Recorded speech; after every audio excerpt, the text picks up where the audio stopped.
All, welcome back to YH Kannada vibes. ಇವತ್ತಿನ ವಿಡಿಯೋದಲ್ಲಿ ನಾನು ನಿಮಗೆ ಮರಾಠಿ ಸ್ಟೈಲಲ್ಲಿ ಯಾವ ರೀತಿ ಹೈದರಾಬಾದಿ ಚಿಕನ್ ಬಿರಿಯಾನಿನ ಮಾಡೋದು ಅಂತ ಹೇಳ್ಕೊಡ್ತೀನಿ. ಸೊ ನಾನು ಆಲ್ರೆಡಿ ಎಲ್ಲ ಪ್ರಿಪ್ರೇಷನ್ ಮಾಡ್ಕೊಂಡಿದ್ದೀನಿ. ಸೊ ಇಂಗ್ರೀಡಿಯೆಂಟ್ಸ್ ಹೇಳ್ತಾ ಹೋಗ್ತೀನಿ. ಸೊ ಇದು Marathi style Hyderabadi chicken biryani. So ಯಾವ ರೀತಿ ಪ್ರಿಪೇರ್ ಮಾಡೋದು ಅಂತ ನೋಡೋಣ. So let's start.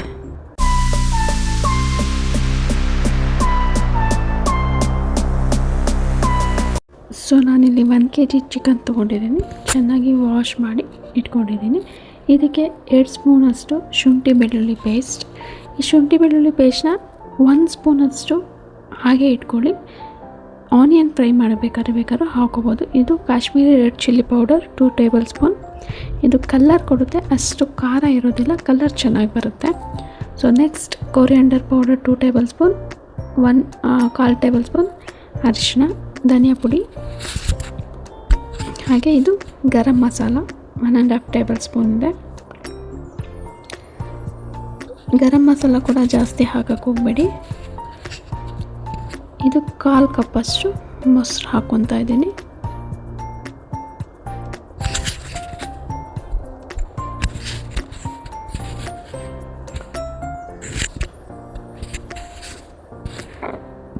One table spoon oil ಹಾಕ್ಕೊಳ್ಳಿ.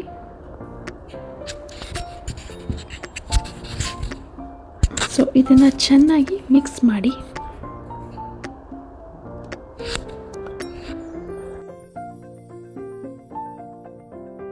ಇದು ಚೆನ್ನಾಗಿ ಮಿಕ್ಸ್ ಆದಮೇಲೆ ಸ್ವಲ್ಪ ಕೊತ್ತಂಬರಿ ಸೊಪ್ಪು, ಸ್ವಲ್ಪ ಪುದೀನಾನ ಆ್ಯಡ್ ಮಾಡ್ಕೊಳ್ಳಿ.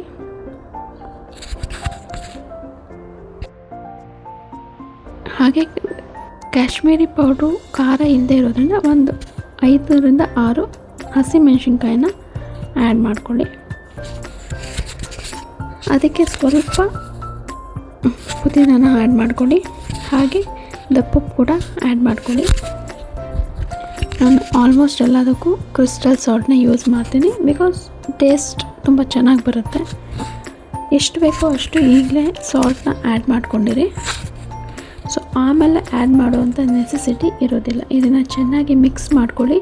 ಪ್ರತಿಯೊಂದು ಚಿಕನ್ ಪೀಸ್ಗೂ ಚೆನ್ನಾಗಿ ಮಸಾಲೆ ಹಿಡಿಬೇಕು, ಆ ರೀತಿ ಮ್ಯಾರಿನೇಟ್ ಮಾಡಬೇಕು ನಾವು.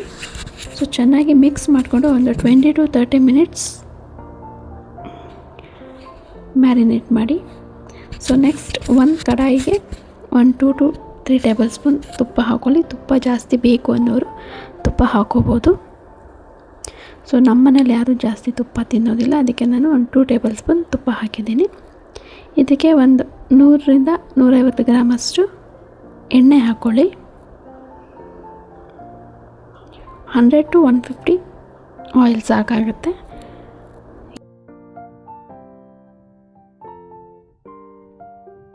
ಸೊ ಇದು ಬಿಸಿ ಆದಮೇಲೆ ಪಲಾವ್ ಎಲೆ, ಒಂದು 3ರಿಂದ 4 ಪಲಾವ್ ಎಲೆ, ಗೋಡಂಬಿ, ಚಕ್ಕೆ, ಲವಂಗ, ಹಾಗೆ ಏಲಕ್ಕಿ, ಇದಿಷ್ಟನ್ನು ನಾನು ಫ್ರೈ ಮಾಡ್ಕೊತಾ ಇದ್ದೀನಿ. ನೆಕ್ಸ್ಟ್ ಇದಕ್ಕೆ ನಾನು ಆನಿಯನ್ ಆ್ಯಡ್ ಮಾಡ್ಕೊತಾ ಇದ್ದೀನಿ. ಆನಿಯನ್ ಗೋಲ್ಡನ್ ಬ್ರೌನ್ ಬರಬೇಕು, ಜಾಸ್ತಿ ಗೋಲ್ಡನ್ ಬ್ರೌನ್ ಮಾಡಬೇಡಿ. ಸೊ ನಮ್ಮ ಮನೇಲಿ ಅದು ಬಿರಿಯಾನಿ ಹಾಕೋದ್ರಿಂದ ಒಂದು ಸ್ವಲ್ಪ ಸ್ವೀಟ್ನೆಸ್ ಬರುತ್ತೆ. ಸೊ ನಮ್ಮ ಮನೇಲಿ ಸ್ವೀಟ್ನೆಸ್ ಸ್ವಲ್ಪ ಕಮ್ಮಿನೇ ತಿನ್ನೋದು.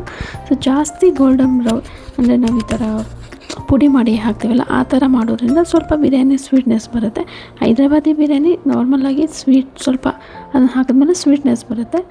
ಸೊ ಆ ರೀತಿ ಬೇಡ ಅನ್ನೋರು ಸ್ವಲ್ಪ ಮುಂಚೆನೇ ಇದು ಚಿಕನ್ನ ಆ್ಯಡ್ ಮಾಡ್ಕೊಬೋದು. ಸೊ ಇದು ಮ್ಯಾರಿನೇಟ್ ಆಗಿರುವಂಥ ಚಿಕನ್ನ ಆ್ಯಡ್ ಮಾಡ್ತಾಯಿದ್ದೀನಿ ನಾನೀಗ. ಸೊ ಚಿಕನ್ ಯಾವ ರೀತಿ ಬೇಯಬೇಕು ಅಂದರೆ ಮಸಾಲ ಕ್ಲೀನಾಗಿ ಹಿಡಿಬೇಕು. ಉಪ್ಪು, ಖಾರ, ಹುಳಿ ಎಲ್ಲ ಪರ್ಫೆಕ್ಟಾಗಿ ಹಿಡಿಬೇಕು, ಅಷ್ಟು ಚೆನ್ನಾಗಿ ಬೇಯಬೇಕದು. ನೆಕ್ಸ್ಟ್ ನಾನು ಟೊಮೆಟೊನ ಈರುಳ್ಳಿಗೆ ಹಾಕಿ ಫ್ರೈ ಮಾಡೋದಿಲ್ಲ. ಚಿಕನ್ ಹಾಕಾದ್ಮೇಲೆ ಅದೊಂದು 5 ಮಿನಿಟ್ಸ್ ಚೆನ್ನಾಗಿ ಬೇಯಿದ ಮೇಲೆ ಟೊಮೆಟೊನ ಆ್ಯಡ್ ಮಾಡ್ತೀನಿ. ಸೊ ಇದು ಒಂದು 5 ಮಿನಿಟ್ಸ್ ಚೆನ್ನಾಗಿ ಕುಕ್ ಆಗಲಿ. ಸೊ ಮಸಾಲ ಚೆನ್ನಾಗಿ ಜಸ್ಟ್ 5 ಮಿನಿಟ್ಸ್ ಕುಕ್ ಆದಮೇಲೆ ಟೊಮೆಟೊನ ಆ್ಯಡ್ ಮಾಡ್ಕೊಳ್ಳಿ. ಸೊ ನಾನೀಗ ಟೊಮೆಟೊನ ಆ್ಯಡ್ ಮಾಡ್ತಾಯಿದ್ದೀನಿ. ಒಂದು 4 to 5 ಇಲ್ಲಿ ನಾನಿಲ್ಲಿ 4 ಟೊಮೆಟೊಸ್ ತೊಗೊಂಡಿದ್ದೀನಿ. ದಪ್ಪ ಸೈಜು, ಚಿಕ್ಕದಾದರೆ 5 ಟೊಮೆಟೊಸ್ ಬೇಕಾಗುತ್ತೆ. ಟೊಮೆಟೊನ ಚಿಕ್ಕದಾಗಿ ಕಟ್ ಮಾಡಿಬಿಡಿ, ಸ್ಲೈಸಾಗಿ ಕಟ್ ಮಾಡಿ. ಸೊ ಆವಾಗ ಟೇಸ್ಟ್ ಬರುತ್ತೆ. ಯಾವುದೇ ಪಲಾವ್ಗೆ, ಟೊಮೆಟೊ ಬಾತ್ಗೆ ಅಥವಾ ಟೊಮೆಟೊ ಗೊಜ್ಜುಗೆ, ಯಾವುದೇ ಇದಕ್ಕೂ ಟೊಮೆಟೊನ ಸ್ಲೈಸ್ ಮಾಡೋಕ್ಕೆ ತುಂಬ ಚೆನ್ನಾಗಿರುತ್ತೆ. ಚಿಕ್ಕ ಚಿಕ್ಕದಾಗಿ ಕಟ್ ಮಾಡೋಕ್ಕೆ ಹೋಗಬೇಡಿ. ಸೊ ಟೊಮೊಟೊ ಚೆನ್ನಾಗಿ ಬೇಯಬೇಕು, ಸಾಫ್ಟ್ ಆಗಬೇಕು. ಹಾಗೆ ಚಿಕನ್ಗೆ ಉಪ್ಪು ಖಾರ ಎಲ್ಲ ಚೆನ್ನಾಗಿ ಹಿಡಿಬೇಕು.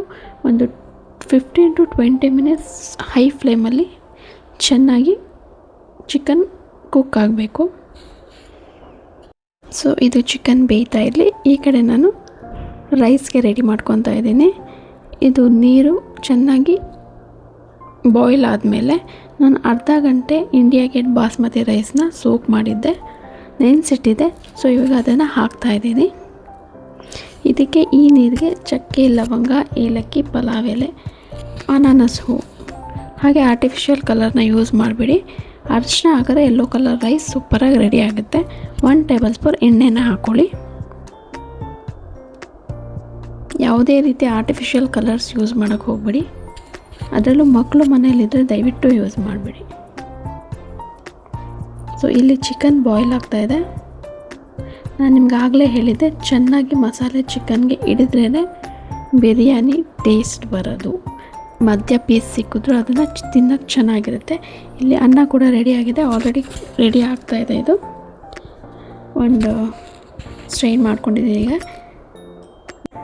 ನೋಡಿ, ಒಂದು 70 to 80% ಕುಕ್ ಆದರೆ ಸಾಕು. ಇನ್ನು ಉಳಿದಿದ್ದು ದಮ್ಮಲ್ಲಿ ಅದು ಕುಕ್ ಆಗುತ್ತೆ. ಸೊ ಇಲ್ಲಿ ಚಿಕನ್ ಫುಲ್ ಕುಕ್ ಆಗಿದೆ. ಸೊ ಲೇಯರ್ ಹಾಕೋದ್ರಿಂದ ಒಂದು ಸ್ವಲ್ಪ ಚಿಕನ್ನ ನಾನು ವಿತ್ ಗ್ರೇವಿ ನಾನು ತೆಗೆದಿಟ್ಕೊತಾ ಇದ್ದೀನಿ ಒಂದು ಬೌಲ್ಗೆ. ನಿಮಗೆ ಎಷ್ಟು ಬೇಕಾಗುತ್ತೋ ಅಷ್ಟು ನೋಡಿ ಲೇಯರ್ 3 ಲೇಯರ್ ಹಾಕ್ತೀನಿ. 2 ಟೈಮ್ಸ್ ಆಗೋ ಅಷ್ಟು ತೆಗೆದಿಟ್ರೆ 2 ಲೇಯರ್ಸ್ ಹಾಕೋ ಅಂದರೆ 1 ಟೈಮ್ ತೆಗೆದಿಟ್ಕೊಳ್ಳಿ. ಇಲ್ಲಿ ಒಂದು ಲೇಯರ್ ಬಾಸ್ಮತಿ ರೈಸ್ನ ನಾನು ಕುಕ್ ಆಗಿರೋಂಥ ಬಾಸ್ಮತಿ ರೈಸ್ನ ಹಾಕ್ತಾಯಿದ್ದೀನಿ. ಕ್ಲೀನಾಗಿ ಸ್ಪ್ರೆಡ್ ಮಾಡ್ಕೊಳ್ಳಿ. ಒಂದೇ ಕಡೆ ಹಾಕಿಬಿಡಿ, ಕ್ಲೀನಾಗಿ ಸ್ಪ್ರೆಡ್ ಮಾಡ್ಕೊಂಡು ಹಾಕ್ಕೊಳ್ಳಿ.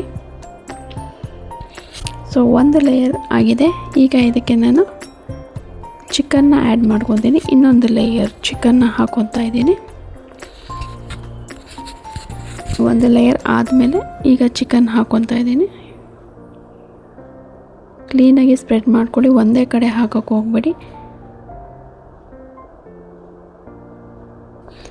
ಸೊ ಇದೀಗ ಆಗಿದೆ. ಸೊ ನೆಕ್ಸ್ಟ್ ಇದಕ್ಕೆ ಇನ್ನೊಂದು ಲೇಯರ್ ಅಪ್ಲೈ ಮಾಡೋಣ.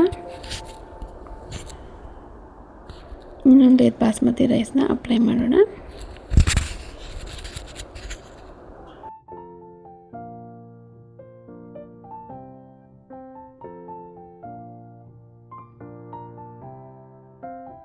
ಈ ರೀತಿ ಮಾಡಿಕೊಂಡು ಈಗ ನಾನು ಕೋಲ್ಡ್ ಮಿಲ್ಕಲ್ಲಿ ಕೇಸರಿನ ನೆನೆಸಿಟ್ಟಿರೋಂಥದ್ದನ್ನು ಹಾಕ್ತಾಯಿದ್ದೀನಿ. ಕೋಲ್ಡ್ ಮಿಲ್ಕಲ್ಲೇ ಒಂದು 10 ರಿಂದ 12 ದಳ ಹಾಕಿದ್ರೆ ಸಾಕಾಗುತ್ತೆ. ಅದನ್ನು ಹಾಕ್ತಾಯಿದ್ದೀನಿ. ಸೊ ನಿಮಗೆ ಮೇಲ್ಗಡೆ ಗಾರ್ನಿಷಿಂಗ್ಗೆ ಫ್ರೈಡ್ ಆನಿಯನ್ ಬೇಡ ಅನ್ನೋರು ಕೊತ್ತಂಬರಿ ಪುದೀನ ಹಾಕೊಬೋದು. ಸೊ ಇದನ್ನು ಈಗ ಒಂದು ಲಿಡ್ ಮುಚ್ಚಿ ತೂಕ ಇರುವಂಥದ್ದು ಏನಾದರೂ ಅದರ ಮೇಲೆ ಇಡಿ. ಹಾಗೆ ಕೆಳಗಡೆ ನೀವು ಚಪಾತಿ ತವ ಅಂದರೆ ದೋಸೆ ತವ ಯಾವುದಾದ್ರೂ ಇಟ್ಟರು ನಡೆಯುತ್ತೆ. ಸೊ ಇದು ಆಲ್ರೆಡಿ ಕುಕ್ ಆಗಿದೆ. ಒಂದು ಪ್ಲೇಟ್ಗೆ ಸರ್ವ್ ಮಾಡ್ಕೊಳ್ಳೋಣ. ನೋಡಿ ಯಾವ ರೀತಿ ಇದೆ ಅಂತ, ತುಂಬ ಚೆನ್ನಾಗಿ ಕುಕ್ ಆಗಿದೆ. ಸೊ ಇದೇ ರೀತಿ ಮರಾಠಿ ಸ್ಟೈಲ್ ರೆಸಿಪೀಸ್ ನಿಮಗೆ ಬೇಕು ಅಂದರೆ ಪ್ಲೀಸ್ ನನ್ನ ಚಾನಲ್ಗೆ YH ಕನ್ನಡ ವೈಬ್ಸ್ ಚಾನಲ್ಗೆ ಸಬ್ಸ್ಕ್ರೈಬ್ ಆಗಿ ಪ್ಲೀಸ್. ನೋಡಿ ಎಷ್ಟು ಬ್ಯೂಟಿಫುಲ್ ಆಗಿದೆ. ಸೊ ಈ ವಿಡಿಯೋ ನಿಮಗೆ ಇಷ್ಟ ಆಗಿದೆ ಲೈಕ್, ಶೇರ್, ಕಮೆಂಟ್, ಸಬ್ಸ್ಕ್ರೈಬ್ ಮಾಡಿ. Thank you. See you in the next video.